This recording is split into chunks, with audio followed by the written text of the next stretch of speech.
Primeiramente, doutor, é uma honra ter essa conversa com o senhor, viu?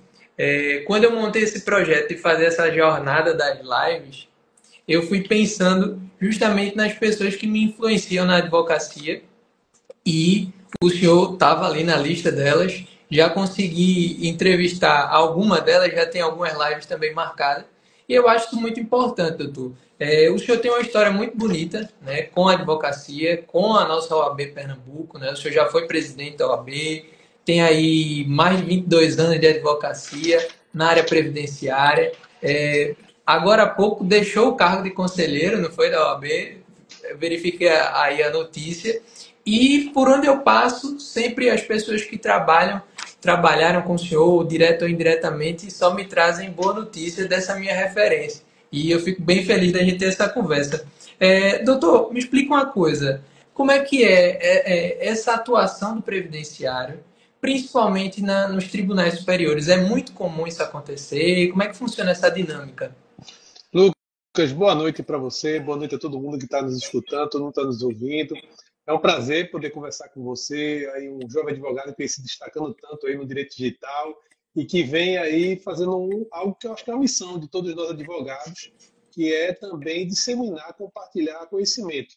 Não adianta nada a gente acumular, né, conhecimento e não disseminar, não levar isso para outras pessoas. Então, eu quero primeiro lhe parabenizar pela iniciativa, agradecer pelo convite, pelas palavras generosas aí suas. Eu nunca pensei em ser referência para ninguém, lhe digo isso com muita sinceridade, mas é bom saber que a gente pode aí conversar, dialogar e mutuamente aprender. Eu sempre busco todos os dias e tenho certeza que todos os dias eu aprendo algo novo. E é muito bom conversar assim com os mais jovens, que a gente aprende demais. Eu mesmo agora, depois de muitos anos, depois de ter saído da presidência da OAB, eu fiz a seleção para o mestrado da Federal, estou fazendo um mestrado, coisa que eu tinha começado quase 20 anos atrás, tive que Sim. interromper por circunstâncias da vida, e agora voltei.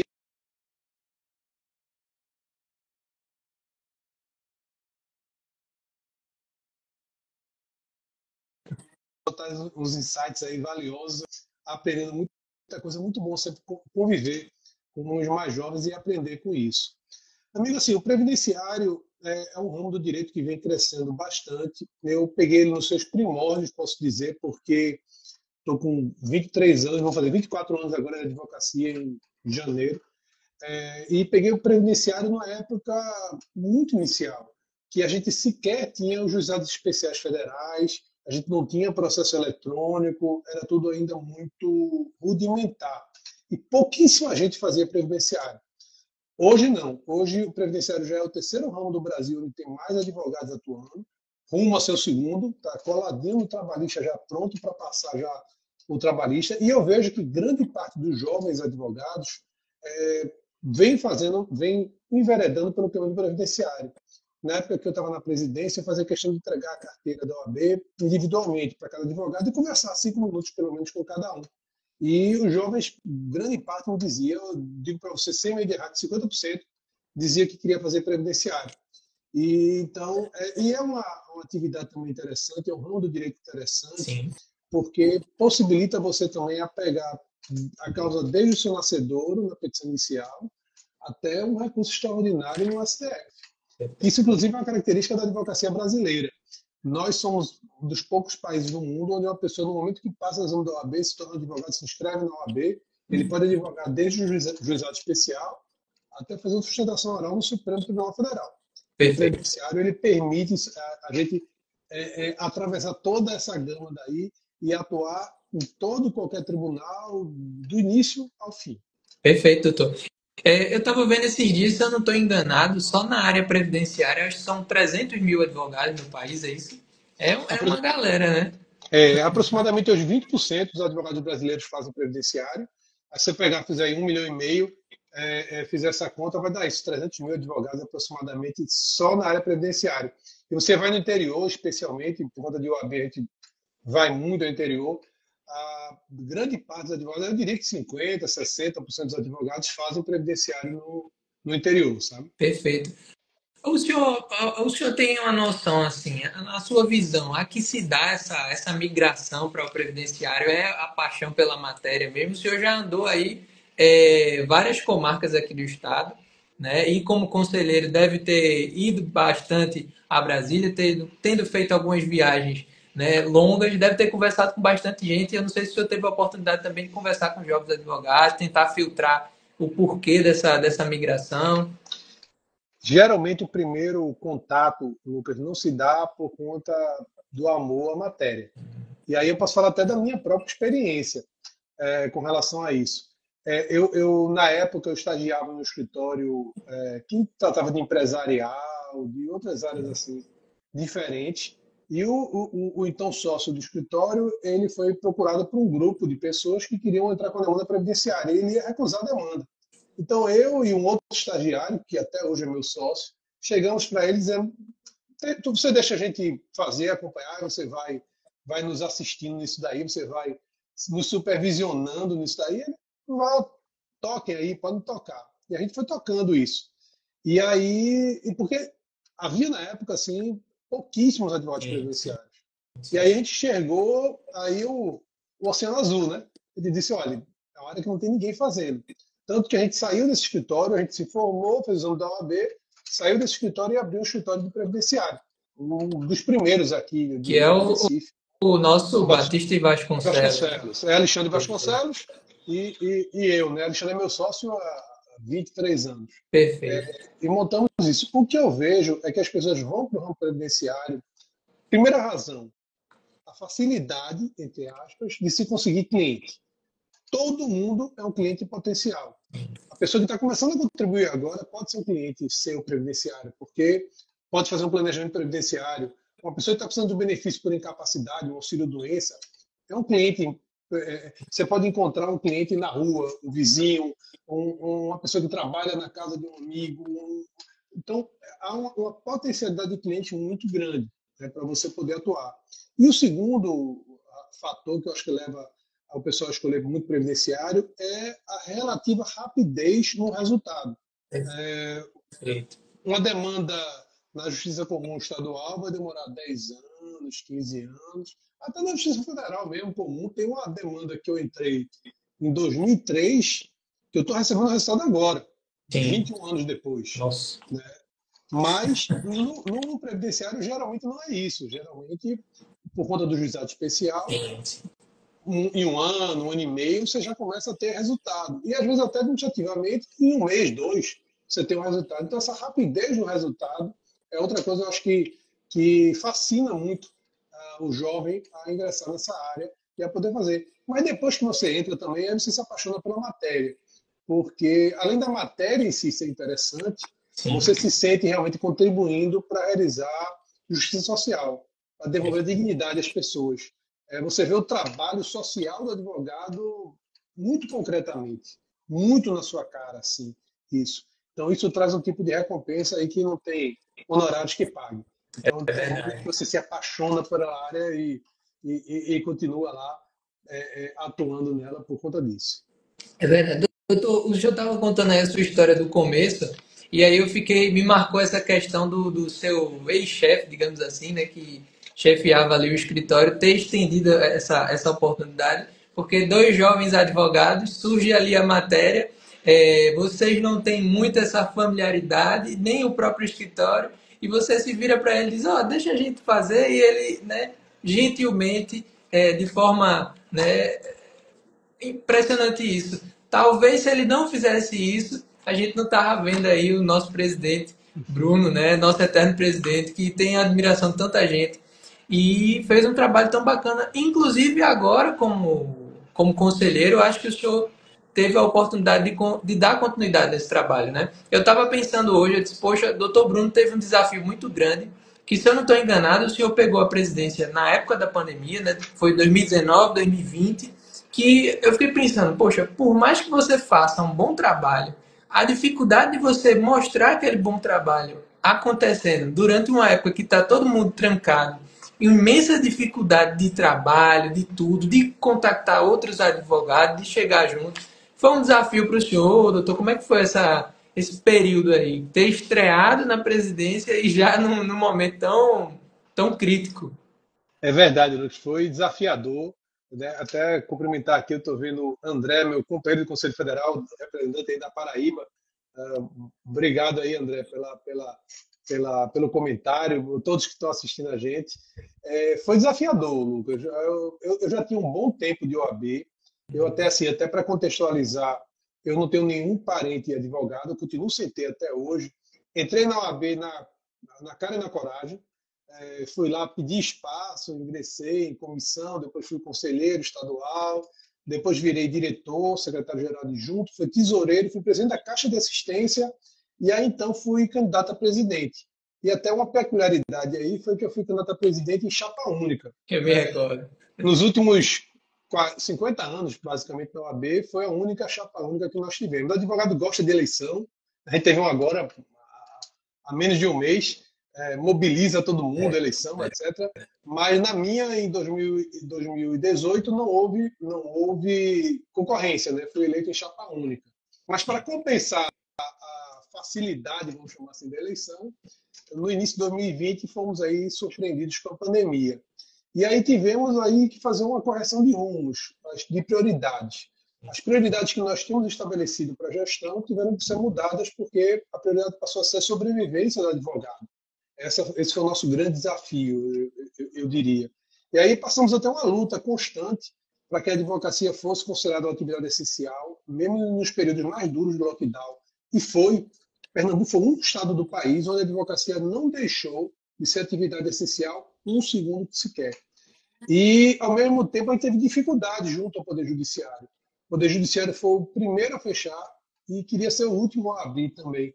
E a gente teve aí que batalhar para que isso não acontecesse. Entramos com mais de 20 representações no CNJ na época, porque eu diria até que houve uma insensibilidade do Poder Judiciário com relação à sobrevivência da advocacia, mas não só a sobrevivência da advocacia, porque o advogado é muito importante, obviamente, a sua atividade para ele, mas é mais importante ainda para a sociedade. Exato. Você imagina uma pessoa que estava com a demanda de direito de saúde, previdenciário mesmo, benefício previdenciário que precisava que o seu advogado pudesse atuar e que tivesse retorno daquilo. Então, a gente meio que fez uma correção de rumos da gestão. A gente tinha vários projetos que tivemos que arquivar e passamos aí a nos concentrar na sobrevivência do advogado. Mas, mesmo assim, conseguimos realizar muitas coisas dentro disso e também construímos sedes pelo interior, Caruaru, Garanhuns, Vitória, Goiânia, várias sedes.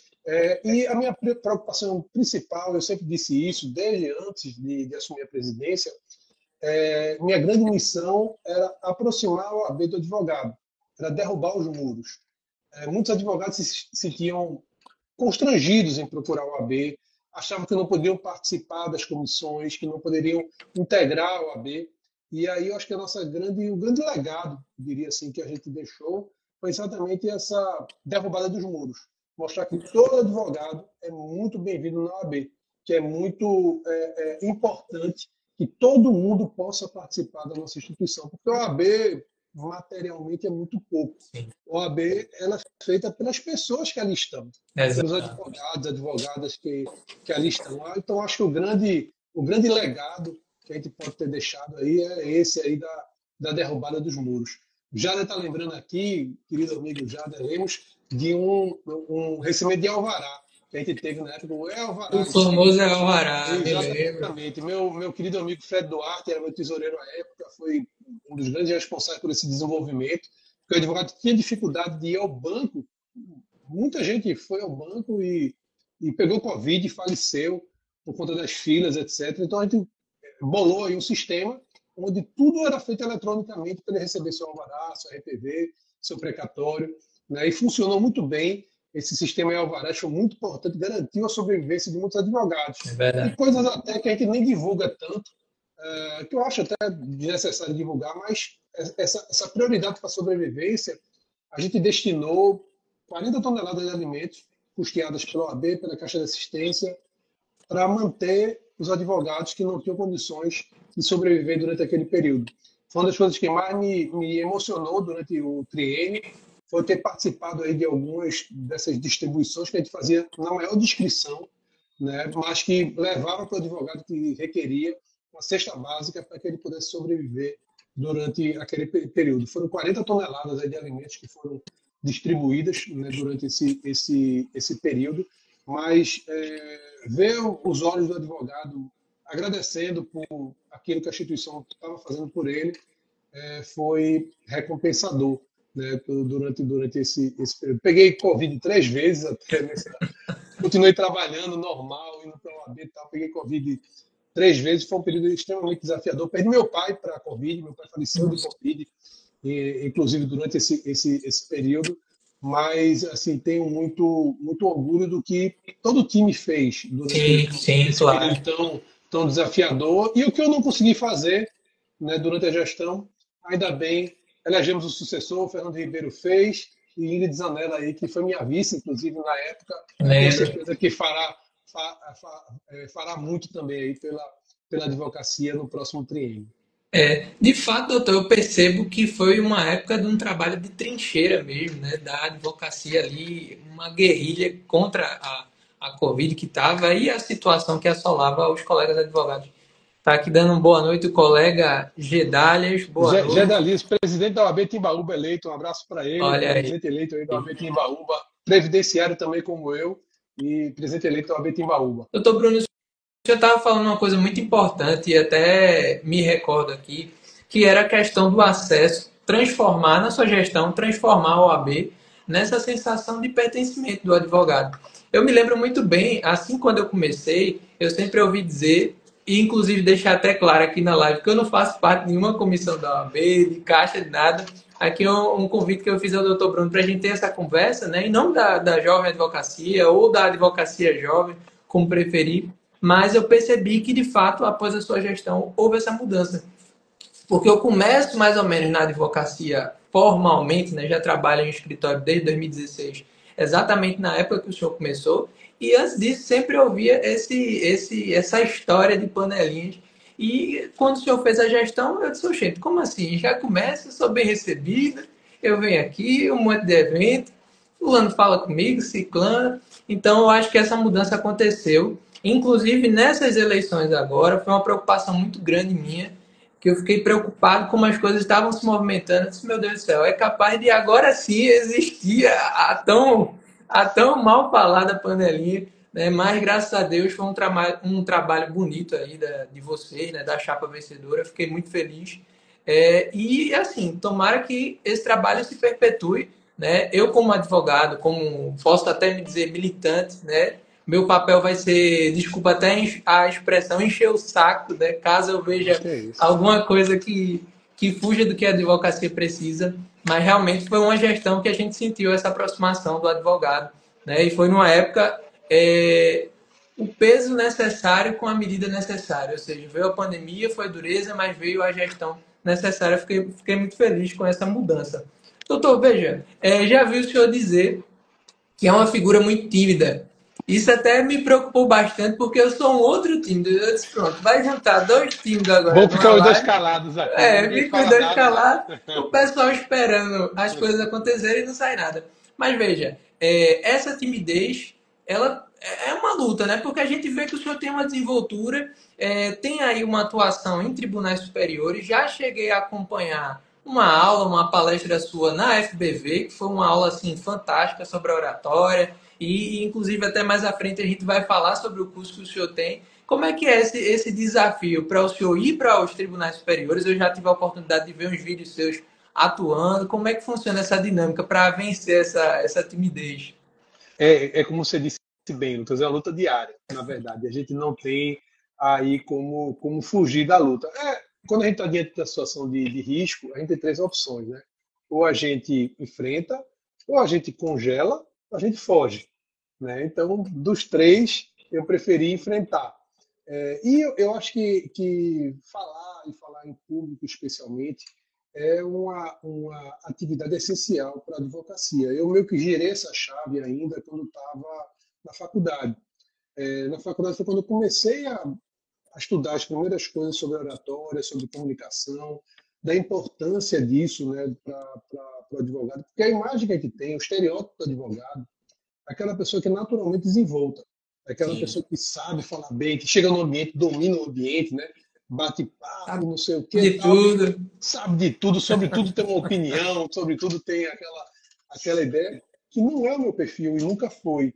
Sou uma pessoa muito calada no dia a dia, muito calada, muito discreta, é muito o meu perfil aí com relação a isso. Mas o que eu queria mostrar, e foi por isso que eu comecei a estudar e depois comecei a tentar disseminar, porque foi aquilo que eu lhe disse no começo, não adianta a gente ter conhecimento e não compartilhar, é um conhecimento perdido esse, Sim, foi mostrar que pessoas tímidas, como eu, como você, né, que a gente pode ter essa boa desenvoltura, que a gente pode falar bem em público, dentro do nosso estilo, dentro da nossa forma de se comunicar, que é possível fazer isso. verdade. Então, eu comecei a estudar técnicas, desenvolver técnicas que pudessem me ajudar nessa jornada, que pudessem me ajudar nessa caminhada.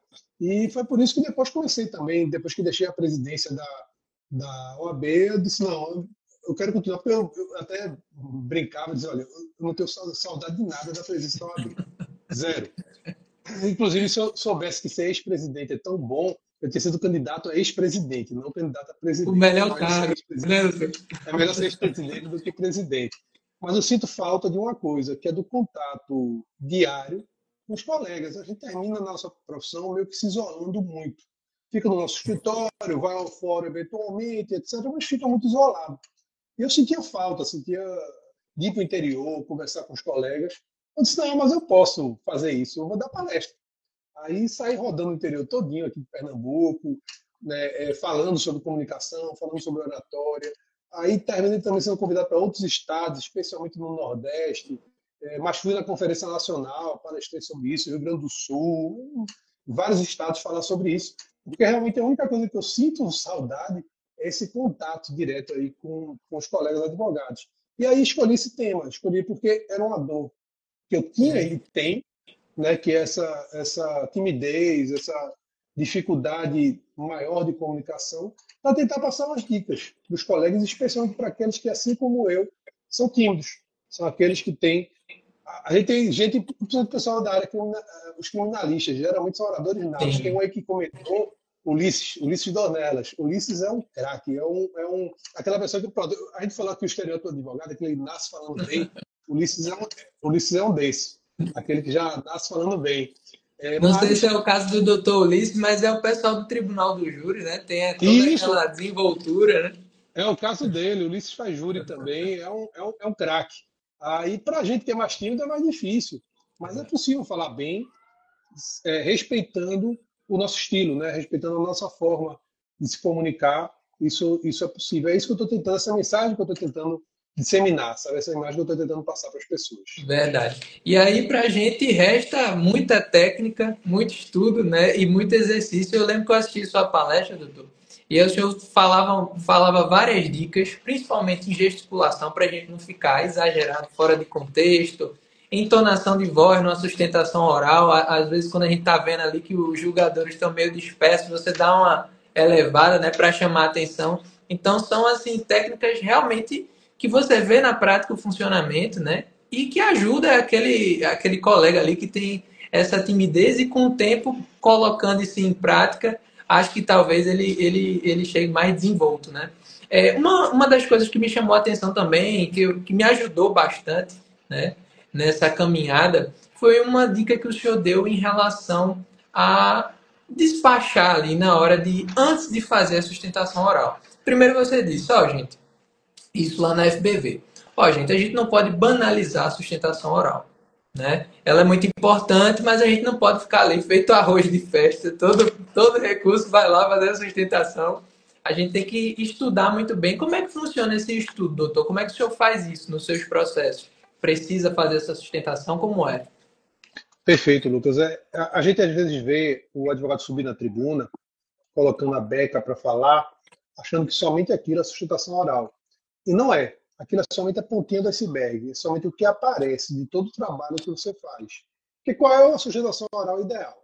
É aquela que você chega lá na tribuna, o relator diz, doutor advogado, o voto já é no sentido do que você está requerendo. Mesmo assim, quer fazer sustentação oral, aí você então vai dizer, não, excelência, muito obrigado, eu dispenso. Então, essa é a melhor sustentação oral. Mas para você poder chegar a isso, é preciso que você faça um bom memorial curtinho, uma página, 2 páginas no máximo. Vá despachar, leve seus argumentos, escolha bem o processo, se prepare bem para fazer aquela sustentação oral, conheça bem o processo, conheça melhor do que qualquer outra pessoa aquele processo, acompanhe os detalhes que são necessários, faça um roteiro bom para a sua sustentação oral. Tem todo um trabalho prévio até chegar aquele momento de você ocupar a tribuna e expor o seu caso perante o tribunal. Então, isso é fundamental. E como você falou, escolher o processo que você vai sustentar oralmente. Por exemplo, eu raramente vou fazer sustentação quando eu estou somente com as contrarrazões. Ou seja, quando a sentença já foi favorável à minha pretensão, a apelação foi da outra parte e eu apresentei contrarrazões, dificilmente eu vou sustentar. Normalmente eu só vou quando eu acho que tem alguma peculiaridade que é importante levar para você poder colocar aquilo dali perante os julgadores. Mas fora isso, dificilmente eu faço sustentação oral de contrarrazões. Gedalias diz aqui, ó, é o pecado maior da sustentação oral, é verdade. É o pecado número 1. Não leve sustentação oral lida.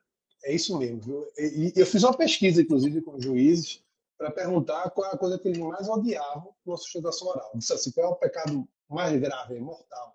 É aquela pessoa que lê a sustentação oral do início ao fim. Quem vai fazer isso é melhor não fazer. A Até sustentação porque ele já tá com, ele já tá com as razões ali, né? já está lá e lê. Né? É, É muito melhor você ler no ritmo que você quer, é muito melhor do que você ficar somente vendo. Fica monótono, fica chato. Então, se prepare para fazer uma boa sustentação oral, leve um roteirozinho escrito só com os tópicos para você ir acompanhando aquilo. E se prepare realmente e evite. Não vá ler a sustentação oral, porque esse é o pior pecado aí que você pode cometer ao fazer a sustentação oral. perfeito, perfeito. Então tá aí a dica. Tópicos, escolher bem o caso, né? Não tornar a sustentação oral uma rotina do seu trabalho, né? Nem faz sentido isso, né, doutor Bruno? O senhor observa, né, nessa dica que o senhor tinha dado anteriormente, na entonação da voz, como é o momento, como é que o senhor sabe disso? Quando é que o senhor percebe que alguém está distraído? Eu não sei o que, levanta a voz, como é que funciona isso, doutor? Tem algumas técnicas assim, Lucas, para a gente poder chamar a atenção. Geralmente as pessoas dizem, por que eu não faço sustentação oral? Ah, eu não faço porque eles não prestam atenção, eles já levam o voto pronto, etc. Mas você já parou para pensar que se eles não prestam atenção, a culpa é sua, porque você não está conseguindo capturar a atenção deles? Então, pense em algumas técnicas que possam capturar a atenção deles. Por exemplo, começar com uma história interessante, uma frase marcante, uma citação, alguma coisa que chame a atenção logo de cara. Não esqueça que eles vão, durante aquele dia, ouvir 20 sustentações orais, 30 sustentações orais. Então, tente começar de maneira diferente, chamando a atenção logo no início para a sua sustentação oral. Outra coisa, procure chamar os jogadores pelo nome. É uma coisa que você termina chamando a atenção da pessoa, Conecta, né? conecta. Dizer, Lucas, é isso, desse jeito, tal. Então, você chamar o nome da pessoa, pelo menos desperta nela assim, aquela atenção para ouvir. Eu só digo, cuidado para não ser insistente, porque às vezes a pessoa se distrai, você chama Bruno, aí levanta o olhar assim e vê, né? Aí depois baixa de novo, na segunda você já está. Peraí, porque tá me chamando de novo, coisa chata. Fique revezando um pouquinho. Modular a sua voz. Ora você fala mais alto, ora você fala mais baixo, ora você fala mais rápido, ora mais devagar. Né? Então, você com essa modulação também, você não torna aquele negócio muito enfadonho, também ficando sonolento. Você no mesmo tom de voz fica um negócio muito sonolento. Gesticular é importante. Tem gente que gosta de bater na mesa, fazer barulho e tal. Não é muito meu estilo. Mas, para quem gosta, também é uma forma de chamar a atenção. Uma técnica que eu gosto é essa. Pausa dramática. Pausa dramática é interessante porque você chama a atenção para algo que você vai falar. O silêncio, ele costuma incomodar. Então, quando você faz um silênciozinho assim, chama a atenção das pessoas, eles ficam prestando atenção no que você vai dizer depois. Ou pelo menos vou levantar o olho para dizer, será que ele passou mal? Será que ele Teve um troço. teve algum problema? Um troço aí, estava tão nervoso que teve um troço. Né? Pelo menos isso eles vão Vamos fazer só muito cuidado com essa pausa não ser muito longa, porque se for muito longa, eles vão dizer muito obrigado pela brilhante sustentação oral, vamos passar então agora para o voto, né? Então, é uma pausazinha curta. Você está falando assim, aí depois você continua. É só uma pausazinha rapidinha, de segundos, Luiz. Ótimo. Então, o melhor remédio é o bom senso, né? Ter o bom senso ali, como é que você vai fazer, implementar essas técnicas, né? Ô, doutor, já teve muitos casos de mudança de voto na sua rotina aí, nos casos que o senhor fez a sustentação oral, como é que foi essa dinâmica? Ou não, não é muito comum no ato? É, é comum, e eu diria até o seguinte, Lucas, nos juizados especiais, turma recursal, colégio recursal, é ainda mais comum, pela própria informalidade que esses órgãos possuem. E só o fato de você solicitar que vai fazer sustentação oral já faz com que eles já tenham mais atenção na elaboração do voto. Já vão prestar mais atenção nisso. Mas eu fiz, estatisticamente, eu consultei a turma recursal aqui de Pernambuco e fiz uma pesquisa com eles em 2023, no segundo semestre de 2023, 30% dos votos dos resultados foram modificados por conta de sustentações orais que foram feitas. Então vejam que estatisticamente é um número extremamente relevante. Com certeza, 30%. com Né? certeza. Com certeza. Nos mais formais é mais difícil. No Tribunal de Justiça, no TRF, mas é como eu falei, é só a pontinha do iceberg. Você antes distribuir o memorial, foi despachar, coisas que podem influenciar. O ministro Barroso, presidente do Supremo, inclusive, sugeriu uma mudança na sistemática do julgamento para que as sustentações orais pudessem influenciar mais o resultado final. Como é que ele propôs e como é que vem acontecendo no Supremo. Em uma sessão é lido o relatório, né, é feito o relatório, e depois do relatório há as sustentações orais, quando é o caso de mais de um. E só na outra sessão, uma semana depois, é que se iniciam os votos, para que tenha essa semana, para que o voto seja Faz adequado, total modificado sentido. ao Total que foi sentido. feito na sustentação oral, porque pode aí ter alguma modificação por algum fato importante que o advogado tenha trazido na tribuna. Então, é algo assim que eu achei bastante interessante, que possibilita uma influência ainda maior da sustentação oral no resultado do julgamento. Perfeito. A gente até passou por uma situação recente, né, com o STF em relação a querer cercear esse direito do advogado, né, doutor? Eu vi que o senhor trabalhou ativamente junto com o conselho, né, para Isso. tornar, assim, dizer o óbvio, né? É coisa que a gente às vezes se reúne. Tenho certeza que foi um trabalhão danado de vocês montarem isso para dizer o óbvio. E realmente foi um momento bem delicado, né? Como é que o senhor passou por isso? Quais foram os desafios para montar esse parecer, digamos assim, né? Perfeito. A pandemia trouxe algumas coisas para a gente. Live foi uma delas, coisa que diria assim, já havia, mas foi intensificado, né, por conta da pandemia.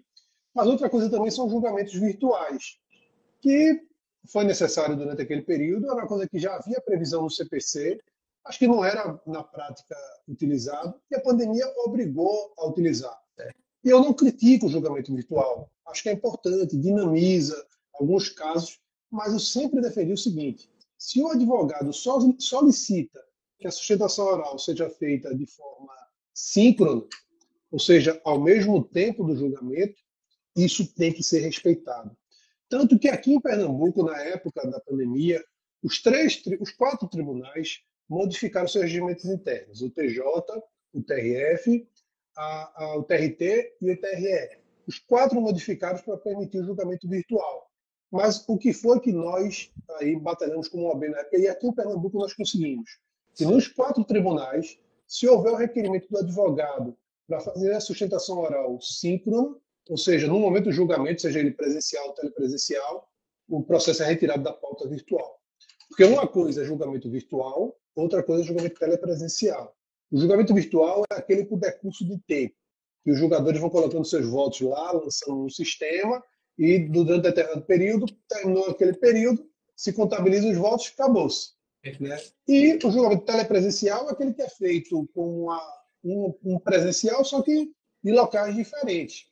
O que a gente sempre defendeu é que se o advogado quiser fazer sustentação oral, pede retirada de pauta virtual, e vai para presencial ou Até telepresencial. porque é Só que uma prerrogativa, né? e fundamental, uma prerrogativa Exato. importantíssima. Só que alguns tribunais, inclusive o Supremo e o STJ, vinham adotando uma sistemática que, na minha opinião, é equivocada, de uma sustentação oral por vídeo ou por áudio. Você gravava um vídeo ou grava um áudio, encaminha isso daí, isso é contabilizado como sustentação Pelo oral. amor de Deus. Lucas, quem me garante que vão assistir essa sustentação oral? Presencialmente não estou nem prestando atenção às vezes, doutor. Imagina É um vídeo. surreal, surreal. Do ministro da lá de noite. Eu vou assistir aqui uns vídeos dos advogados, ao invés de ver Netflix, eu vou ficar vendo aqui uns vídeos de sustentação oral aqui do advogado. É brincadeira, né? Sem chance, sem chance. Para mim, esse vídeo, ele não é sustentação oral. Ele é um memorial em vídeo. É. Basicamente isso. Porque E o um memorial. memorial com mais de 3 páginas, né? Que é Exatamente. aquele que vai virar o rascunho. Né? O cabo não vai nem ler, virar lá e... Vai nem ler. Então, é um memorial em vídeo. Então, não é sustentação oral. Então, está se vulnerando aí esse direito. O CNJ veio com a resolução. Essa resolução, inclusive, feita quando nós não tínhamos ainda representantes da OAB no CNJ.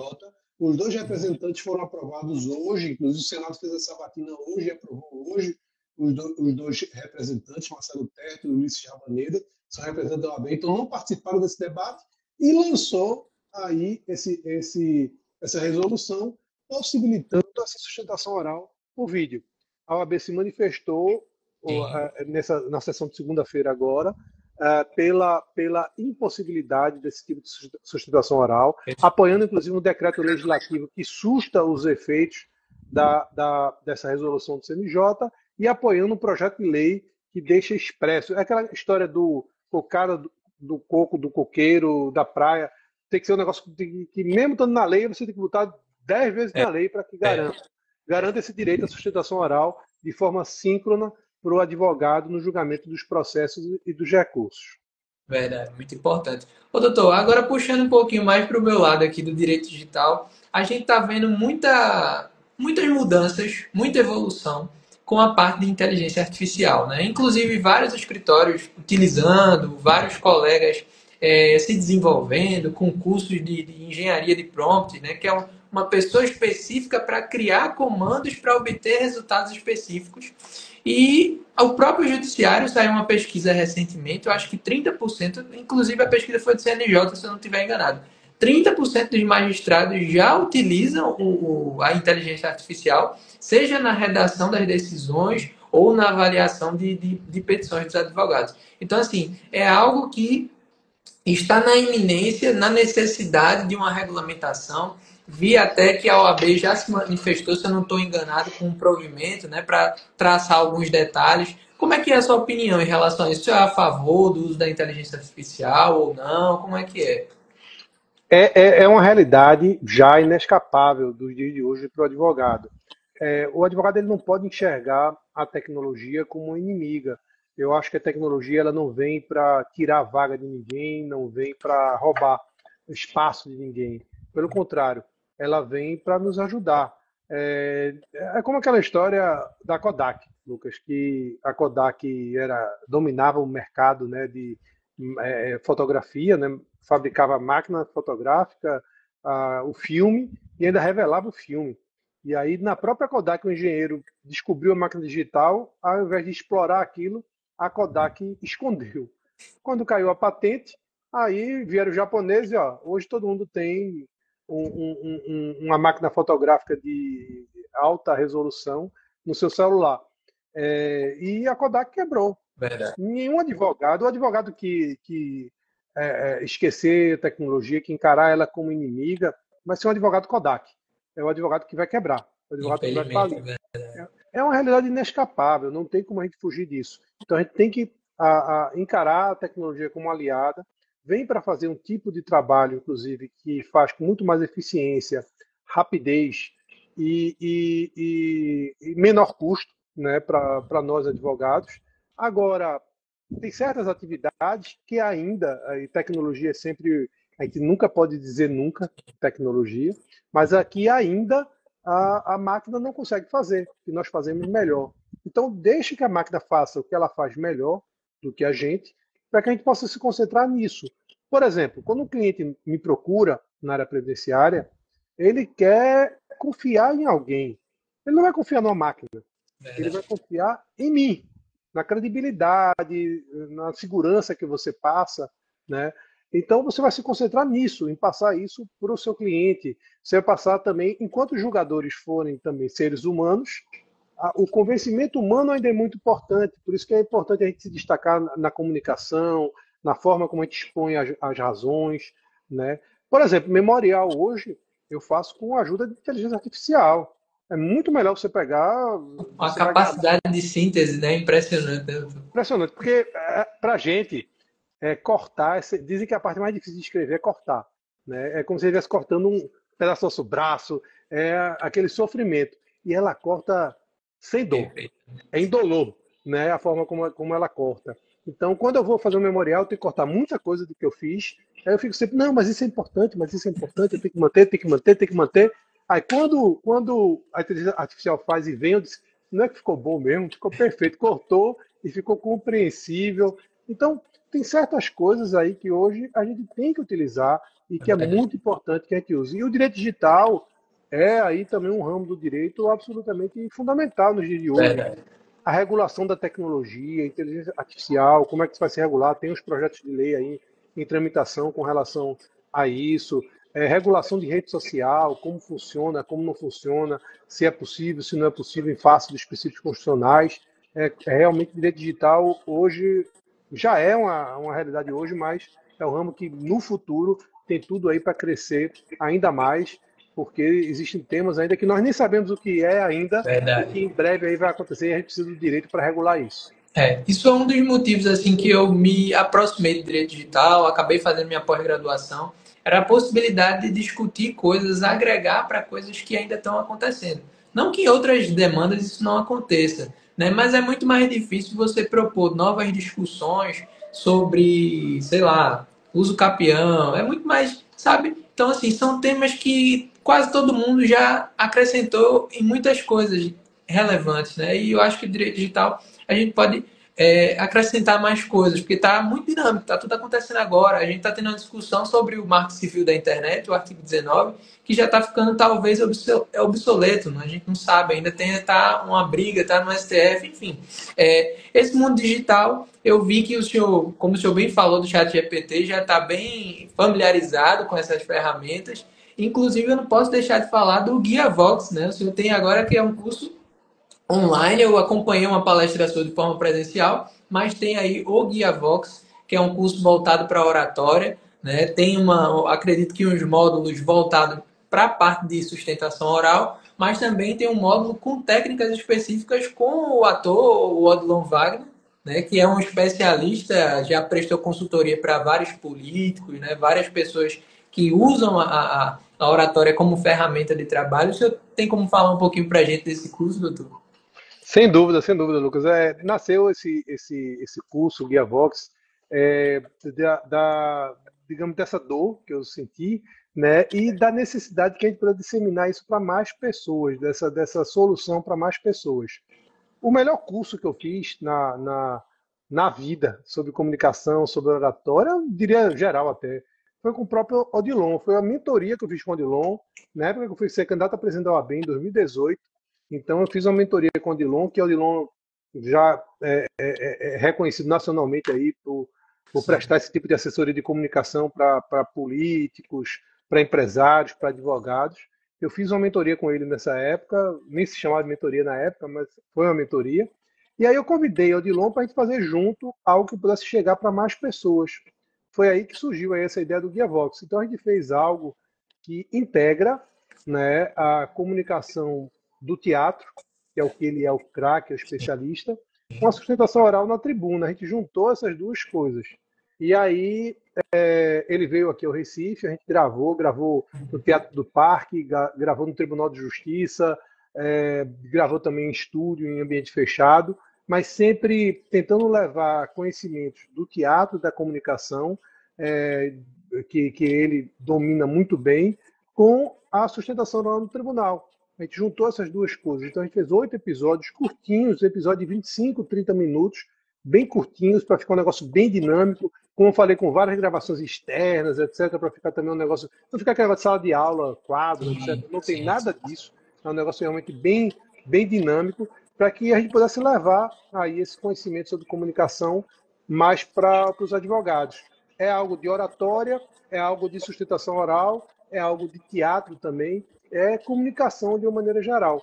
Então a gente muito colocou bom. isso numa plataforma, né, para comercializar isso aí, colocou um preço realmente assim, um valor de custo para que isso pudesse chegar ao maior número de pessoas e ainda bem tá correndo, tem muita gente fazendo, tem muita gente aí se inscrevendo e o feedback tem sido muito legal, tem sido muito interessante ver gente até do exterior já entrou em contato que está fazendo no exterior, em vários lugares do Brasil, dizendo que está assistindo e que está gostando aí do Guia Vox Sustentação Oral. Foi muito gratificante isso para a Muito, gente. muito bom, doutor. E assim, ter tido essa sensibilidade de vocês de fazer de uma forma dinâmica, porque, por exemplo, a vida do advogado hoje é muito corrida. E com rede social, com um monte de ferramenta, ok, a gente consegue processar milhares de atividades. Só que com essa capacidade de processamento vem também uma quantidade de trabalho ainda maior, né? Então, ser algo dinâmico é muito importante, eu digo, por experiência própria aqui da minha rotina, do meu dia a dia. Doutor Bruno, veja, aqui vai só uma observação que me chegou. Antes de eu entrevistar o senhor, quando eu marquei a live, comecei a divulgar, um amigo entrou em contato, ó, tá sabendo que você vai falar com um cara aí que é um dos poucos que fazem sustentação oral recitando Fernando Pessoa. Eu disse, eu não acredito. Eu vou perguntar a ele na live. É verdade isso? Como é que é essa história? Rapaz, é o seguinte, como eu falei para você, sou muito tímido. Deixa eu só cumprimentar aqui meu amigo Paulo Joviniano, que eu não vejo há algum tempo, que aí falou do curso Metodologia Ativa e Interativa, foi um programa inovador, eficaz e bem legal. Valeu, Paulo, um Um abração para abraço aí, você. doutor Paulo Paulo. agora está em cartório, agora é oficial de cartório, deixou a advocacia, está lá, mas é um grande professor também, um grande mestre. Um abração para você, Paulo. Viu? Maravilha. Mas, rapaz, é o seguinte, como a gente tem que começar de uma maneira bem inovadora, de uma maneira diferente, eu às vezes escolho algumas maneiras, algumas formas diferentes para começar. E eu tento sempre fazer algo que esteja ligado ao conteúdo da sustentação oral. Claro. Então, a gente sempre pensar em alguma frase, alguma poesia, alguma história que tenha ligação com o assunto que você está tratando na sustentação oral. Perfeito. Então, realmente, já declamei Fernando Pessoa, já declamei Manuel Bandeira, João Cabral de Melo Neto, com relação à poesia, histórias aí mais variadas possíveis que possam fazer. Já aconteceu de contar até sustentações orais no próprio Supremo Tribunal Federal também, porque é muito importante você começar de uma maneira inovadora. Sim, Isso eu acho que e poesia é algo que mexe com a nossa alma, né? É o que a verdade. gente sempre nos sensibiliza. E é muito bom você abrir o coração das pessoas para que eles possam receber aí as suas palavras. Verdade. E distensiona, né? Depende da situação ali do caso, dá aquela distensionada. Professor doutor Bruno, veja só. O senhor já teve uma experiência lá no começo, né? Foi professor, acho que, se eu não estou enganado, da matéria de eleitoral, professor na Universidade Federal aqui de Pernambuco, né? É uma história muito grande, o senhor já foi professor, já foi presidente da OAB, deixou agora recentemente o Conselho Federal. Tem alguma coisa profissionalmente que o senhor ainda quer fazer como advogado, ou não sei, até escrever um livro, quem sabe? Como é que estão essas expectativas aí do senhor na profissão? Ainda tem alguma coisa que precisa fazer depois de ter feito Tem, tanta coisa? não, tem muita coisa ainda para fazer. Eu acho que quando a gente deixa de sonhar, a gente deixa de viver. A gente Verdade. deixa de. Então, eu sempre tenho projetos, sempre tenho planos para o futuro. Acho que é muito importante sempre estar fazendo isso. Isso também nos faz sentir jovem, né? Nos sentir que a gente possa se sentir mais inovador. Eu tenho um livro que foi publicado no final da minha gestão, que foi uma compilação dos artigos que eu escrevi na época para o Jornal do Comércio.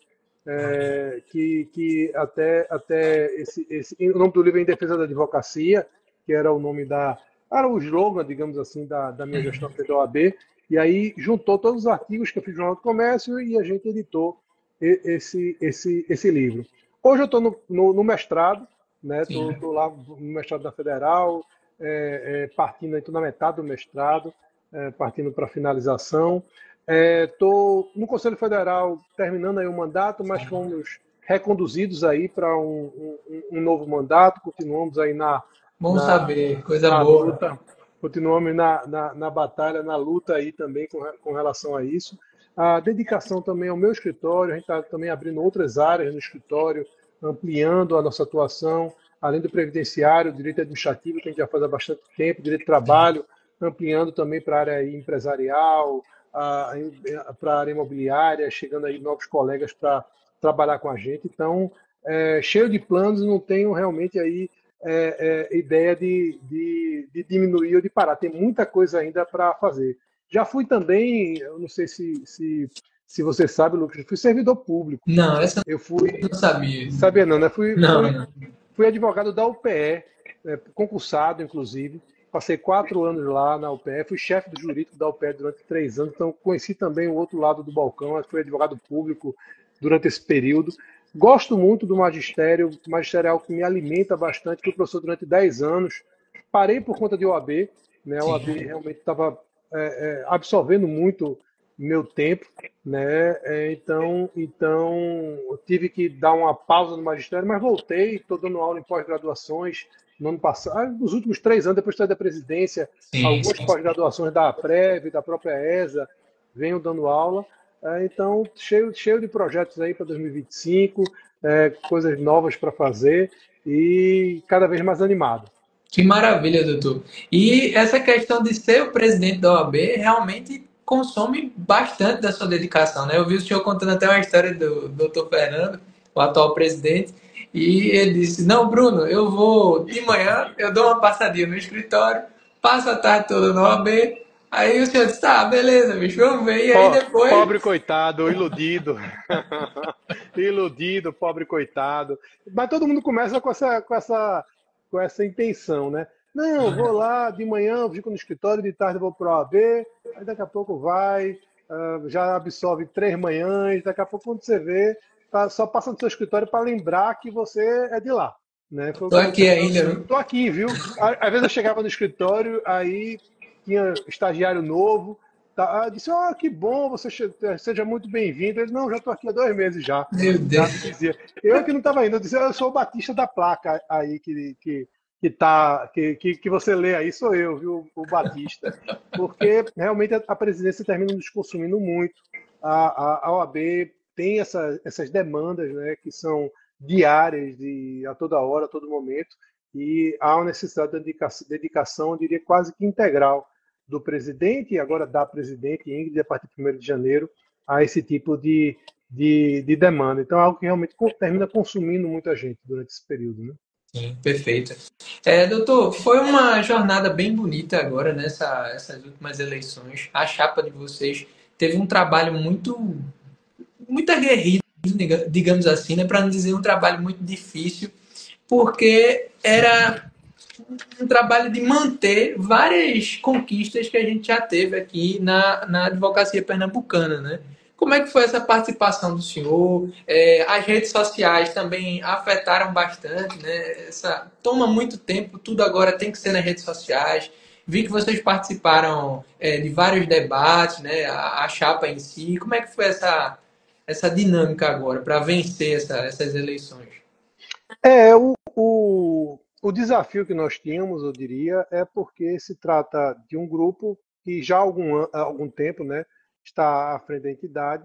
O importante era demonstrar que esse grupo ele está sempre se renovando. Sim, E por isso, inclusive, que o nome da chapa era Renovação Experiente, porque trazia sempre pessoas novas, mas mantendo a experiência daqueles que já contribuíram de alguma forma e que já prestaram algum tipo de serviço.